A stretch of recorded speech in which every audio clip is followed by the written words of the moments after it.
So we got some news this week that is going to dramatically alter the way the NBA operates over the next couple of seasons. It's going to impact trades, going to impact drafts, it's going to impact the CBA, and all of those things are things that we've talked about on this channel for years, and I can't wait to get into it. So the primary thing here to discuss is the fact that the NBA, the Players Association, they're trying to figure out a new CBA. They need to have a new one within the next couple of seasons, and the biggest issue in terms of like the interest around the league is the quote-unquote one and done rule and draft eligibility of players. Right now, a player has to be 1 year removed from high school and 19 years old in order to be eligible for the NBA draft. That is a change from previous years in the past and previous CBAs in which players could go directly from high school to the NBA and you could be 18 and that was the draft age. However, they're looking at basically reverting those changes, going back to 18, getting rid of the one and done rule and allowing high school players to come to the NBA. And there's a lot of different reasons why this is a big deal, but primarily it affects what could potentially be what's called a double draft here coming up. I've done videos about this in the past where it's been rumored that this has been something they've been looking into for a while now. To be clear, Shams came out and said that the one and done thing is going to go away at some point, he thinks soon, and then Woj came out later and said that he doesn't necessarily think that it's going to happen within the next year or 2 or 3 years. Maybe it will happen eventually. There's varying levels of optimism here, but the point is the one and done rule might be going away, and why that's important is because of what I talked about with the double draft. Now think about it. Let's say in 2024 or 2025, the NBA comes up with a new collective bargaining agreement and they say, hey, if you're in high school right now, you think you're good enough to go to the NBA, you can be eligible for the NBA draft and you don't have to be 1 year removed from high school. And so in that draft, 2024, 2025, you have a class of high school players that are going to be going directly into the NBA draft pool, and you have those players from the year before that were freshmen in college that were in the draft class or the recruiting class the year prior, the high school class, that are also going to be coming into the NBA, resulting in basically a double draft. It's the equivalent of having 2 entire draft classes of quote unquote one and done players in the same class. It's the only time that it'll ever happen, and it's a massive, massive deal. 1, because that's a ton of talent coming into the league at once,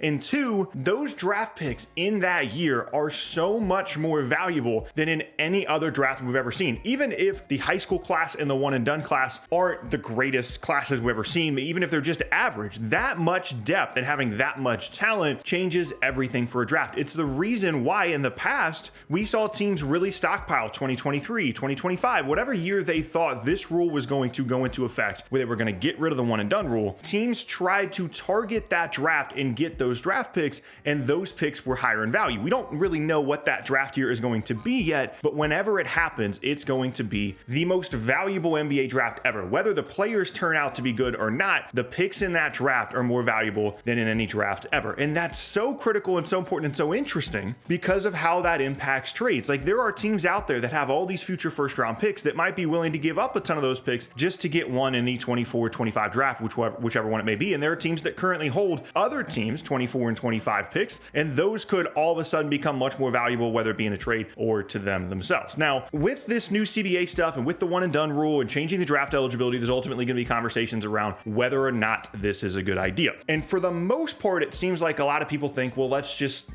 is the right thing to do, right? If a kid thinks that he's good enough to go straight from high school to the NBA, they should be allowed to do that. The reason that they put the rule in the first place is because in the mid and early 2000s, there was a lot of guys going from high school to the NBA, more than they'd had in the past, and a good amount of them were not working out at the NBA level. And so it was seen as a way to protect not only the league and these teams from drafting high school players and basically wasting draft picks on guys that ultimately don't end up becoming good, and also protecting the players who are maybe pushing themselves into the league a year or a few years earlier than they should. And it was thought to really protect everyone involved. The problem with that is the one and done rule has never really changed anything, and it's had a dramatic negative impact on college basketball because we have all these players now that go to Duke or go to Kansas or go to Kentucky or a variety of different schools, and they go there knowing they're only going to be there for a year. The team knows they're only going to be there for a year, and it completely has changed, in a lot of people's estimation, ruined what college basketball is supposed to be about, when these kids should be in, like the example of Zion Williamson, for example. He should have had the option to just go straight from high school to the NBA. These players that are very clearly good enough should be going to the NBA first, and they should have the opportunity to develop in an NBA environment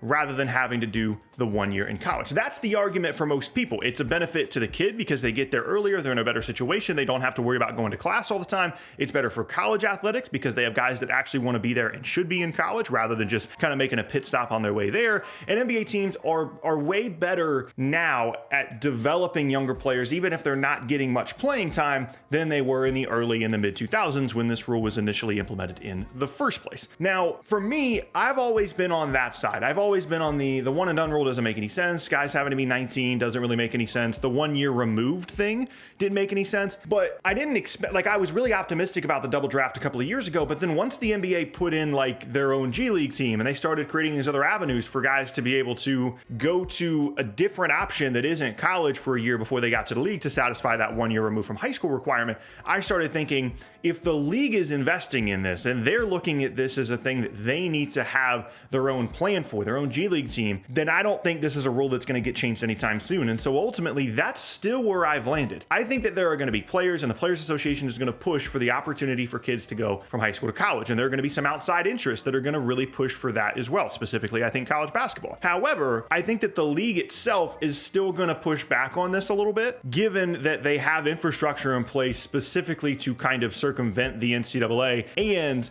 create their own path with this one and done rule in mind. And if you take away the one and done rule, the G League team itself is not nearly as interesting that they have created specifically for players to spend 1 year removed from high school while on their way to the NBA. Now, there's some other things about this news that are really critical as well, because I made a video not too long ago talking about how we should be prepared mentally for the possibility of an NBA lockout over the next couple of seasons, because the league has changed so dramatically over the last couple of seasons, over the last decade for sure. It's a much more progressive league. There's a lot of changes. There's a lot more money out there. The mindset of the players in the NBA is wildly different than it is in pretty much any other sports league in the world. And that much change and that big of a gap between the players' mindsets now and the players' mindsets 10, 15 years ago was going to make it difficult, in my opinion, to create a new CBA that would have made sense for both sides, in addition to all the money that's now coming into the league. But this news, in addition to the one and done thing, we're also getting insight that it seems like because there's so much money out there, everybody's optimistic about getting a CBA done before we have to deal with any kind of lockout situation, which is really, really important and critical to the health of the league. There's a lot of momentum right now behind the NBA, and a lockout obviously would stifle some of that momentum. There's some other interesting points in this news as well,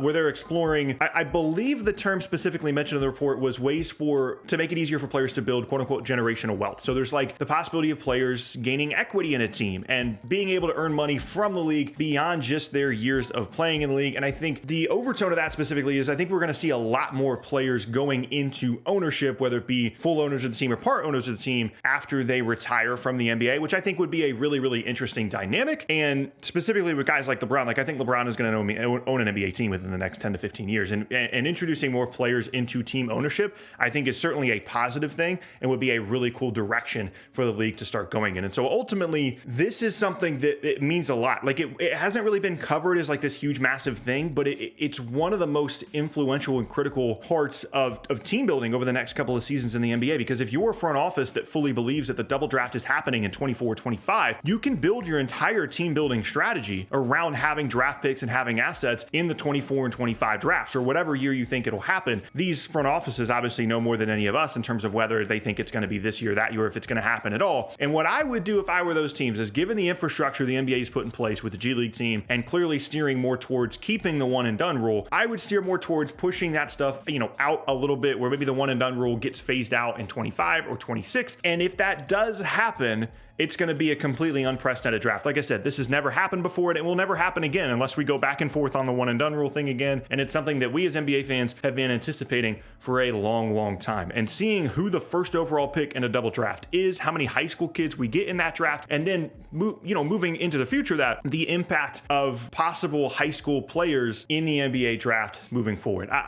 To me, it's one of those things that's weird because it's almost like a completely previous era of the NBA draft where there was a lot of negative connotations around high school players coming into the league because they weren't ready and they weren't ready to play. And of course, some of the greatest players in league history were high school guys that went straight to the NBA, but those were pretty unique circumstances and guys that were just absolutely incredible all-time greats. And that really has more to do with them being how good they were rather than them coming straight from high school to the NBA. But I really believe that taking a break from high school players coming into the league has really allowed the league to develop in such a better way in terms of developing young players, getting them to improve their games, finding ways for them to play and get playing time in situations that they weren't previously. and all that. I think the NBA is just so much better suited and more well set up, I guess, to cultivate the talent of these young high school players than they ever were before. And to me, that means I'm optimistic. I think ultimately the one and done rule and the 19-year age eligibility rule for the draft, I think ultimately that's going to go away. And when it does, it's going to create this double draft, this crazy scenario, great for content, great for trades, great for the draft, all that. But then ultimately, I think it's going to be really good for the kids as well, coming from high school to the league.